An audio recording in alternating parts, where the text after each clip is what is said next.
Merci Monsieur Lecoq. La parole est à Madame Laetitia Saint-Paul pour La République en marche.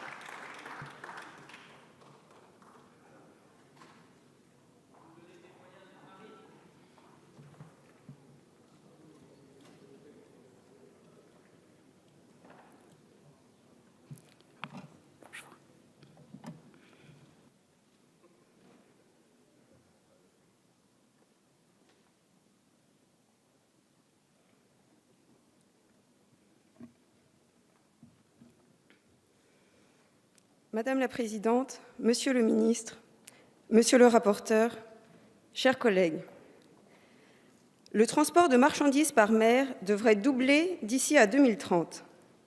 En effet, nous assistons à une augmentation du trafic maritime mondial plus rapide que le PIB mondial. La France dispose de la deuxième zone économique exclusive. Une large partie des espaces maritimes sous notre juridiction se trouve à des points stratégiques et faisant l'objet d'un transit important. C'est un fait. Depuis longtemps, le trafic maritime mondial est confronté à des pirateries. Certes, la mission Corin, qui vise depuis 30 ans à entraîner les marines africaines, et la mission Atalante dans le golfe d'Aden ont permis de réduire la piraterie, mais celle-ci s'est déplacée dans le delta du Niger. Ainsi, la marine doit assurer désormais la protection renforcée sur les navires à passagers. Au-delà des pirateries, un nouveau danger vient perturber la sécurité de notre navigation, le terrorisme maritime. Un renforcement de la lutte contre le terrorisme maritime international s'impose. Notre projet de loi autorisant la ratification des 2 protocoles de Londres de 2005, modifiant la Convention SUA de 1988, vise clairement à introduire, dans le droit maritime et pénal, des mesures permettant aux États de lutter plus efficacement en mer contre le terrorisme et la prolifération nucléaire, bactériologique et chimique. À l'origine, comme le rapporteur l'a mentionné, c'est à la suite d'un détournement de navires à passagers que les États ont choisi et saisi l'Organisation maritime internationale d'une demande en vue d'une convention similaire à celle déjà en vigueur pour le transport aérien, lui aussi menacé par le terrorisme depuis la fin des années 60. La convention SUA a été adoptée en 1988.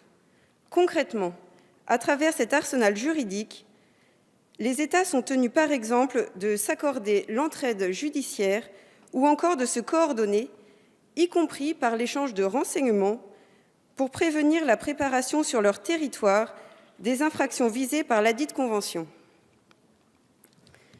Après le 11 septembre 2001, des avancées de 3 ordres ont eu lieu avec les 2 protocoles de 2005. L'incrimination du terrorisme de façon large, l'extension de la convention SUA aux plateformes, ainsi que la création d'une procédure d'arraisonnement. Par définition, arraisonner consiste à procéder à un contrôle afin de vérifier la destination, la cargaison d'un navire, la nationalité, ainsi que l'état sanitaire de son équipage et ses passagers. À titre d'exemple, j'évoquerai 2 affaires emblématiques entrant dans le champ de la convention SUA mise en œuvre en France et dont les avancées permises par les 2 protocoles auraient pris toutes leurs mesures. Tout d'abord, l'affaire du pétrolier Le Limbourg. Battant pavillon français, il a été percuté le 6 octobre 2002 dans les eaux territoriales du Yémen par une embarcation rapide de type Zodiac chargée d'explosifs, ce qui a coûté la vie à l'un des marins et blessé 12 autres membres d'équipage. Une information judiciaire a été ouverte en France le 15 octobre 2002. Des chefs de destruction, dégradation ou détérioration d'un bien appartenant à autrui par l'effet d'une substance explosive. Avec cette circonstance que l'infraction a entraîné la mort d'autrui, tentative d'assassinat, infraction à la législation sur les explosifs, en relation à titre principal avec une entreprise terroriste. Ensuite, L'affaire Le Tanit. Permettez-moi de vous remémorer les faits.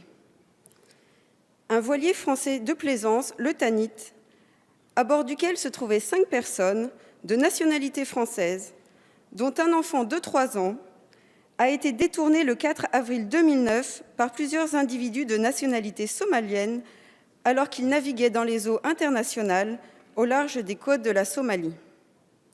Les agresseurs, armés, se sont emparés du voilier et ont séquestré son équipage. Le 10 avril 2009, après plusieurs jours de vaines négociations, la Marine nationale a lancé une opération militaire afin de libérer les otages. Au cours de cette reprise de vive force qui a eu lieu en haute mer, un membre d'équipage, le skipper, a été mortellement blessé. 3 des 5 agresseurs ont été capturés, 2 autres ont été tués lors des échanges de tirs avec les militaires. Le 12 avril 2009, le parquet de la juridiction interrégionale spécialisée de Rennes est saisi. Les 3 agresseurs interceptés ont été transférés en France par voie aérienne et une information judiciaire a été ouverte. La Cour les a condamnés à 9 ans d'emprisonnement. J'illustre par ces 2 exemples les enjeux de l'organisation de la coopération en mer entre les États parties. Ces 2 protocoles étant une réponse adaptée au niveau de la menace et ne soulevant aucune difficulté de fond, ayant été adoptés à l'unanimité en commission, nous souhaitons que leur ratification intervienne rapidement. En effet, nous débattons aujourd'hui en séance d'un texte signé depuis 11 ans. Nous regrettons la longueur de ce processus pour un sujet aussi pressant que la lutte contre le terrorisme. En définitive, la ratification des protocoles SUA de 2005 apparaît aujourd'hui comme une priorité, dans la mesure où elle s'insère dans le cadre des efforts déployés par la France, ceci afin de renforcer la coopération internationale pour lutter plus efficacement contre le terrorisme. Je vous remercie.